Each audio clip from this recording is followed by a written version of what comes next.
बहुत बहुत स्वागत है दर्शकों। कार्यक्रम है मेन मुद्दों से हटकर।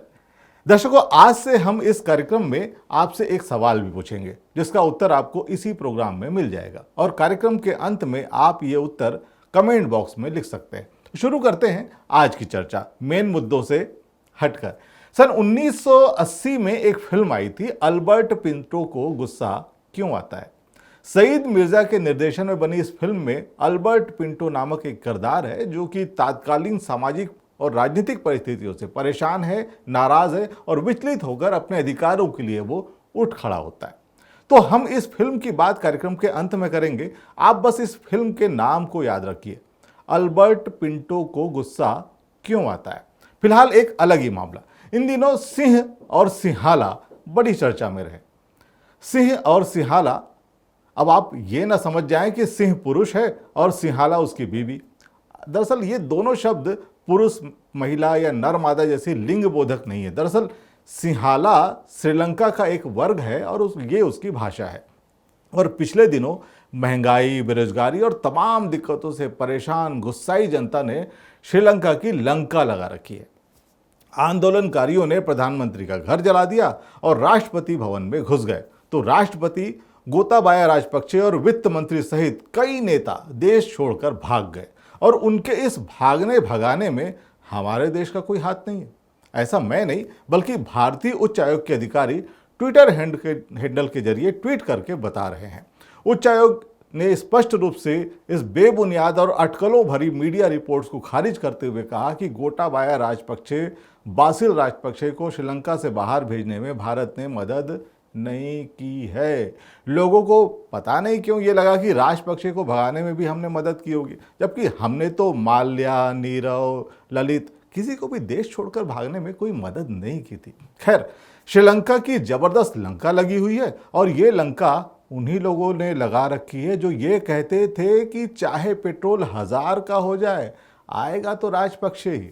दरअसल राजपक्षे परिवार ने सिंहली खतरे में है ये वाला नारा लगाकर वहां की आम जनता को तमिल और ईसाई और मुस्लिम सबसे अलग करके जमकर कमाई की, खूब ऐशो आराम की चीजें इकट्ठी कर ली, देश को भयंकर कर्जे में डुबा दिया और अपने लिए विदेशों में धन जमा कर लिया।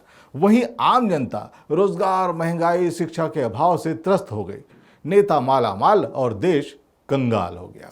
धर्म जाति में बटी हुई आम जनता को जब ये समझ में आया तो वही लोग जो कि आएगा तो राजपक्षे ही कहते थे, वही लोग राजपक्षे के लिए भस्मासुर बन गए। फिर श्रीलंका की सिंहली जनता के सिंह तलवार लेकर गोताबाया को ढूंढने लगे। श्रीलंका के राष्ट्रीय प्रतीक और झंडे में 4 रंग हैं, जिसमें सबसे बड़ा गहरा भूरा रंग बौद्ध धर्म सिंहलियों को और हरा रंग मुस्लिम आबादी, नारंगी रंग हिंदू आबादी और स्वर्ण रंग अन्य धार्मिक आबादी को दर्शाता है। इसमें भी एक सिंह बना हुआ है, लेकिन इस सिंह के एक हाथ में तलवार भी है। हालांकि जहां से यह प्रतीक चिन्ह लिया गया है उस प्रतिमा में सिंह के चारों पैर ही हैं और वो शांति से बैठा हुआ नजर आता है। हो सकता है श्रीलंका की आजादी के समय सिंह के चारों पैरों में से एक को हाथ में बदलकर उसमें तलवार पकड़ा दी गई होगी। सरकारें अपने अपने सिद्धांतों के नजरिए से प्रतीकों को बदल देती हैं। तो कुछ ऐसा ही नजरिया हमारे देश की सरकार ने भी दिखाया, जो आज इस समय चर्चा का विषय बन गया। दरअसल देश में नया संसद भवन बन रहा है। इसका मतलब ये नहीं कि पुराने संसद भवन की छत टपक रही या वहां पर दीमक लग गई या इमारत जर्जर होने की वजह से महानगर पालिका ने उसे गिराने का नोटिस दे दिया। ऐसा कुछ भी नहीं हुआ है, क्योंकि देश में अंग्रेजों द्वारा बनाई हुई नदियों पर बनाए जो पुल हैं वो आज भी उपयोग में लाए जा रहे हैं। बहरहाल संसद का एक नया भवन बनाया जा रहा है जिसे सेंट्रल विस्टा प्रोजेक्ट कहा जाता है। इसकी छत पर स्थापित की गई है 4 सिंह वाला भारत का प्रतीक शासन का चिन्ह। इसका अनावरण किया गया मोदी जी द्वारा। बस फिर क्या था, अनावरण करते ही सिंह के मुंह और हाव भाव को लेकर आलोचनाएं होने लगी।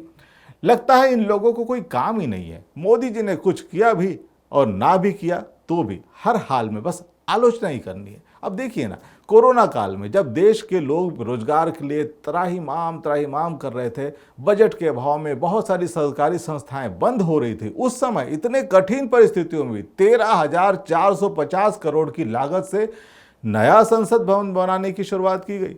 तो राहुल गांधी ने आलोचना कर दी। राहुल गांधी ने ट्वीट किया कि सेंट्रल विस्टा आपराधिक अपव्यय है, लोगों के जीवन को केंद्र में रखिए, न कि नया घर पाने के लिए अंधे घमंड को। तब 11 फरवरी 2021 में लोकसभा में शहरी कार्य मंत्री हरदीप सिंह पुरी ने बताया था कि नई इमारत बनाना कितना जरूरी है। उन्होंने कहा कि वर्तमान में संसद में सार्वजनिक सेवाओं, सुविधाओं और पार्किंग का अभाव है। सांसद लोग अपनी गाड़ियां इधर उधर खड़ी कर देते हैं, बेतरतीब पार्किंग से बहुत भीड़ हो जाती है और विश्व में इसकी वजह से गलत छवि बनती है। और फिर 2026 के बाद लोकसभा की सीटें भी तो बढ़ेंगी, इसलिए नया संसद भवन बनाया जा रहा है जो बहुत जरूरी है। और रही रोजगार की बात, तो सेंट्रल विस्टा जो भवन बन रहे हैं उसके निर्माण के दौरान 46,700 लोगों को अस्थायी रोजगार मिलने का अनुमान है। आप भी जब घर बनाते हैं तो किसी न किसी को रोजगार तो देते ही हो ना। सरकार से भी आप इसी तरह के रोजगार की अपेक्षा तो कर ही रहे थे। खैर, हम बात कर रहे थे सिंह के मुंह और उसके हाव भाव की। वरिष्ठ पत्रकार दिलीप मंडल लिखते हैं कि अशोक स्तंभ का मूल स्वरूप सारनाथ के संग्रहालय में रखा है। वही छवि डाक टिकटों से लेकर सरकारी दस्तावेजों में भी है। उनमें शेर की शांत मुद्रा है। सम्राट अशोक ने बौद्ध धर्म के प्रचार के लिए ऐसे स्तंभ लगाए थे। आज प्रधानमंत्री ने जिस तथाकथित अशोक स्तंभ की ब्राह्मण रीति से नए संसद भवन में स्थापना की है, उसमें शेर बहुत नाराज और उग्र है, परेशान भी है। क्या आपने गौर किया? तो शेर भी नाराज और परेशान है। मंडल साहब, जब से मोदी जी आए हैं विपक्ष इसलिए नाराज और परेशान है कि गोदी मीडिया उन्हीं से सवाल करता है और बोलने भी नहीं देता। विद्यार्थी परेशान है कि स्कूल कॉलेजों की जो है वो सब प्राइवेट हो गए और फीस भी बढ़ गई। युवा इसलिए नाराज और परेशान है कि रोजगार नहीं मिल रहे। महिलाएं नाराज हैं कि सिलेंडर 400 से 1400 होने लगा है। अब किसान भी परेशान है, अग्निवीर के चक्कर में जवान भी परेशान है। तो चारों से भी कहां बच जाते, वो भी परेशान हो गए होंगे। अब इधर नेता लोग मांसाहार को बैन कराने की बात कर रहे हैं। अब शेर क्या करे, खाने के वांदे हो तो कोई भी परेशान हो जाएगा। और जब परेशान हो तो नाराजगी के भाव चेहरे पर तो आ ही जाते हैं। जब सम्राट अशोक ने इसका निर्माण कराया होगा तब शायद उनका यह उद्देश्य रहा हो कि तमाम शक्तियों के बावजूद शासक जो है वो सौम्य और शांत, प्रसन्न चित्त नजर आए। हो सकता है तब इस तरह के रोजगार, गैस, पेट्रोल, महंगाई वाली समस्या न रही हो। वैसे भी प्रतीक चिन्ह वैसे ही होते हैं जैसे कि शासक की मानसिकता। इतिहास में एक शासक ने तो चमड़े के सिक्के भी चलवा दिए थे भाई। सम्राट अशोक भी कई राज्यों को जीत चुके थे और मोदी जी भी कई राज्यों को जीत चुके हैं ना। हालांकि साम्राज्य के विस्तारवादी युद्ध की उग्रता से मानव जाति पर उसके परिणामों को महसूस कर चुके सम्राट अशोक महान पूरी तरह से बदल चुके थे। उनमें शक्ति थी, लेकिन अब वो उसका उग्र प्रदर्शन नहीं करना चाहते थे। उन्होंने हथियारों को त्याग कर बुद्ध धर्म की शांति को अपना लिया। सम्राट अशोक ने अपने बच्चों को भेजकर श्रीलंका में भी बुद्ध धर्म की स्थापना की।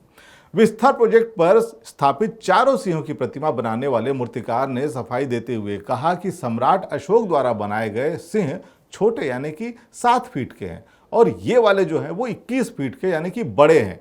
हो सकता है इसलिए उग्र लग रहे हों। मतलब ये कि बड़े हो गए हैं इसलिए गुस्सा होकर गुर्राने लगे। पहले छोटे थे तो सौम्यता थी, उनमें क्यूटनेस थी। वैसे भी छोटे क्यूट होते हैं। वैसे भी मोदी जी ऊंची ऊंची मूर्तियां बनवाते रहते हैं। फाइनली मूर्तिकार ने बताया कि मुझे जो मॉडल दिया गया था मैंने उसी का बड़ा रूप बना दिया। सीधी बात है, जो करने को बोला वही उसने कर दिया। अच्छा, मॉडल से याद आया, कुछ दिनों से गुजरात में के जो 2 वीडियो हैं बहुत खूब वायरल हो रहे हैं।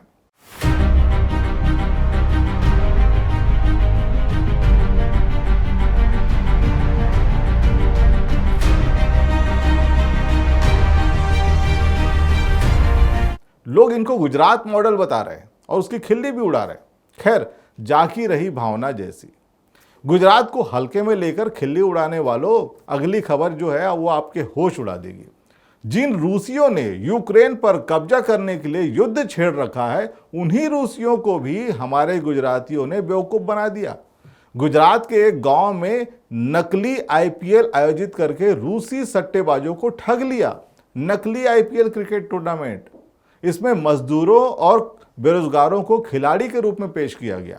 इसके अलावा मिमिक्री करके हर्षा भोगले की आवाज में नकली कमेंट्री भी कर दी। इस नकली आईपीएल के से सट्टे का शिकार बने रूस के लोग। गुजरात के इस गिरोह ने रूसी शहरों टवेर, वोरोनिश और मॉस्को में पंटर्स को निशाना बनाया। उन्होंने आईपीएल लेबल के साथ यूट्यूब पर इसका सीधा प्रसारण भी कर दिया। इस धोखाधड़ी वाले नकली आईपीएल को असली आईपीएल के खत्म होने के 3 सप्ताह बाद शुरू किया गया था। मशहूर कमेंटेटर हर्षा भोगले ने इस खबर को ट्वीट करते हुए लिखा कि उनकी हंसी नहीं रुक रही है। मतलब शक्तिशाली होने का दावा करने वाले रूस को भी ठग लिया इन गुजराती गिरोह ने। कमाल है। हालांकि जब से क्रिकेट में सट्टा आया है और खरीदी हुई टीमों के जरिए मैच होने लगे हैं, तब से ये खेल कम नकली प्रदर्शन ही होकर रह गया है। बहरहाल ठगने से याद आया, एक खबर के मुताबिक राजस्थान के खाटू श्याम मंदिर के पुजारी को भी किसी ने ठग लिया है। विश्वास ही नहीं हुआ ना? जी हाँ, पुजारी को भी किसी ने ठग लिया है, वो भी थोड़ा मोड़ा नहीं। पुजारी के 3 करोड़ 32 लाख रुपए किसी ने ठग लिए। लो भाई, आप तो इस पर भी विश्वास नहीं कर रहे हैं। आपको यही लग रहा ना कि ये गरीब ब्राह्मण मंदिर के पुजारी के पास इतनी बड़ी रकम आई कैसे? कुछ ऐसा ही सवाल पत्रकार दिलीप मंडल भी कर रहे हैं। आज तक पर छपी खबर के मुताबिक राजस्थान जैसे गरीब राज्य में खाटू श्याम मंदिर के पुजारी के पास शेयर बाजार में लगाने के लिए 3 करोड़ से भी ज्यादा रुपए थे। आप समझ रहे हैं ना? एक गांव में एक गरीब ब्राह्मण रहता था, वो वाली कहानी सिरे से झूठी है। खैर, पंडित जी ने पुलिस में शिकायत की और आरोपी को पकड़ भी लिया गया। लेकिन इस चक्कर में ये पता चल गया कि पुजारी के पास कितना धन था। अब राजस्थान सरकार कहीं इसकी जांच न करवा दे। जांच से याद आया, यूपी सरकार ने पशुपालन विभाग में दवाओं व उपकरणों की खरीदी में 50 करोड़ के घपले की जांच के आदेश दे दिए हैं। पशुपालन विभाग के अपर मुख्य सचिव हैं डॉक्टर रजनीश दुबे और विशेष जो सचिव हैं वो हैं देवेंद्र कुमार पांडे। वही इन विभागों के पशुधन जो मंत्री हैं वो धर्मपाल सिंह हैं। आपको याद होगा, बिहार में पशुओं का एक चारा घोटाला भी हुआ था, जिसकी सजा उस समय के मुख्यमंत्री लालू प्रसाद यादव को मिली और वो जेल में है। खैर, यूपी की अन्य खबरों के अनुसार पीडब्ल्यूडी विभाग में भी 43 करोड़ 95 लाख का घोटाला हुआ है। अच्छा, घोटाले से याद आया, कोरोना काल में लोगों की सहायता के लिए पीएम केयर फंड बनाया गया था। नाम सुनकर लगता है कि सरकारी फंड है, लेकिन है नहीं। इसमें खूब फंड जमा हुआ, लेकिन जब लोगों ने हिसाब मांगा तो इनकार कर दिया गया। अब इसको सरकारी घोषित करने की मांग होने लगी और इसी सिलसिले में कोर्ट में एक याचिका दाखिल हो गई। याचिका में मांग की गई कि संविधान के अनुच्छेद 12 के तहत पीएम केयर्स फंड को सरकार की संस्था घोषित किया जाए और समय समय पर पीएम केयर्स वेबसाइट पर ऑडिट रिपोर्ट भी जारी की जाए। इस पर केंद्र सरकार ने सिर्फ एक पन्ने का जवाब दाखिल किया। सुनवाई के दौरान दिल्ली हाई कोर्ट के जजों ने सवाल उठाया कि इतने महत्वपूर्ण मुद्दे पर सिर्फ एक पेज का जवाब। अब मामला इतना आसान नहीं है, हम इसका एक व्यापक जवाब चाहते हैं। वैसे इतना छोटा और शॉर्टकट जवाब मोदी जी का तो नहीं हो सकता।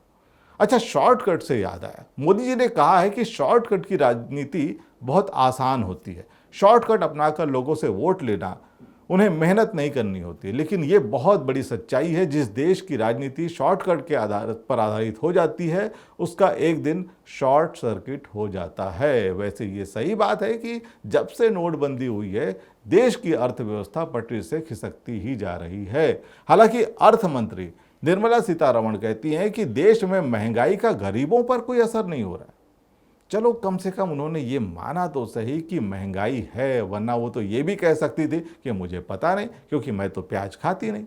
इधर आरबीआई कहता है कि महंगाई से फिलहाल कोई राहत नहीं मिल सकती और सीतारमण कहती है कि महंगाई पर सीधा हमला जारी रखना होगा। अब ये हमला किस तरह का हो सकता है, ये आपको सोचना है। इधर अदानी के मुंद्रा पोर्ट पर फिर से करीब 275 करोड़ की हेरोइन पकड़ी गई है। पिछले 3 साल में अकेले गुजरात से करीब 523 करोड़ की हेरोइन पकड़ी जा चुकी है। अच्छा, इस पकड़ा पकड़ी से याद आया, पिछले दिनों दिल्ली के पास एक सीन क्रिएट हुआ था। फेक न्यूज के आरोपी एक टीवी एंकर को पकड़ने के लिए छत्तीसगढ़ की पुलिस दिल्ली पहुंचती है। तब एंकर अपने चैनली प्रभाव से नेताओं को मैसेज भेजकर पुलिस से बचाने को कहते हैं। तभी गाजियाबाद की पुलिस भी मौके पर पहुंच जाती है। लेकिन इससे पहले कि छत्तीसगढ़ पुलिस एंकर को अपने साथ ले जाती, उससे पहले ही नोएडा पुलिस भी आ धमकती है और पहले से ही दर्ज एक मामले में एंकर को अपने साथ ले जाती है। इस चक्कर में जो सीन क्रिएट होता है वो शायद ऐतिहासिक ही कहलाएगा। एक एंकर की गिरफ्तारी के लिए 3 अलग अलग पुलिस झगड़ने लगती है, लगभग छीना झपटी हो जाती है। एंकर को एक पुलिस की पकड़ से बचाने के लिए दूसरी 2 पुलिस की सहायता मिल जाती है। ऐसे में एक फिल्मी डायलॉग याद आ गया। डॉन का इंतजार तो 11 मुल्कों की पुलिस कर रही है, लेकिन सोनिया, एक बात समझ लो, डॉन को पकड़ना मुश्किल ही नहीं, नामुमकिन है। ये डायलॉग डॉन फिल्म का है। पहली बार ये फिल्म 1978 में आई, जिसमें डॉन बने थे अमिताभ बच्चन। बाद में 2006 से शुरू हुई डॉन फिल्म की सीरीज। कहानी वही थी, सिर्फ किरदार नए आ गए थे। अब डॉन बने थे शाहरुख खान। इस नई डॉन के बाद भी डॉन 2, डॉन 3 भी आए, लेकिन डायलॉग अब भी सिर्फ वही वाला याद है जिसे लिखा था सलीम जावेद ने। डॉन को पकड़ना मुश्किल ही नहीं, नामुमकिन है। और पत्रकारिता के अब तक के सफर में हमने यही देखा था कि चोरी या हत्या के मामले में माथापच्ची से बचने के लिए 2 थाने की पुलिस मामले को दूसरे थाने पर थोपती रहती है। आपने भी कोतवाल को यह कहते हुए सुना होगा कि हमारी कोतवाली थाना क्षेत्र के बाहर का ये मामला है, आप वहां जाकर रिपोर्ट लिखवाइए। लेकिन पहली बार ये देखने में आया कि एक आरोपी को गिरफ्तार करने एक राज्य की पुलिस दूसरे राज्य पहुंचती है और दूसरे राज्य की पुलिस उसे बचाने के लिए अचानक एक मामला दर्ज करके उसे गिरफ्तार करके भाग जाती है। ये पूरा सीन किसी कॉमेडी फिल्म का सीन बनकर रह जाता है। अब इस कॉमेडी में कोर्ट भी शामिल हो गया, जब विश्व के इतिहास का सबसे तेज फैसला जो है इसमें सुनाया गया।